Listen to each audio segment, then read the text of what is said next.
ঐতিহাসিক শুভ দাশগুপ্ত। টাকি কোনোদিন চুল গজায় না, তবু টাকি চুল গজানোর তেল ও ক্রিম বেচে ব্যবসায়ীরা প্রচুর মুনাফা করে চলেছেন। ধার করে এবং ধার শোধ দিয়ে কেউ কোনোদিন বড়লোক হয়নি, হবেও না। তবু ধার দেওয়া আর নেওয়াতেই মেতে আছে মাননীয় বুদ্ধিমান ও মধ্যবিত্তের দল। মানত করে বলি দেওয়ার জন্য মানুষ ধরে বেঁধে ছাগলই জোগাড় করে আনে।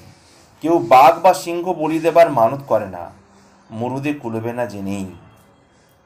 সবাই জানে জনসভায় নেতা মন্ত্রীরা যা যা বলেন তার বেশিরভাগটাই নাটকের ডায়লগ মাত্র।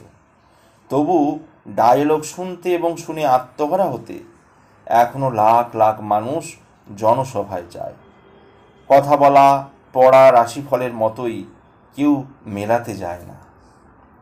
বিধাতা জানতেন সাপ সিংহ হনুমান কাঁকড়া জিরাফ গাধা যাকে যা করতে তিনি নরাধামে পাঠিয়েছেন সে ঠিক সেটাই করবে। কেউ যথাকালে টেসে যাবে, কিন্তু কেন যে মানুষকে পাঠাতে গেলেন?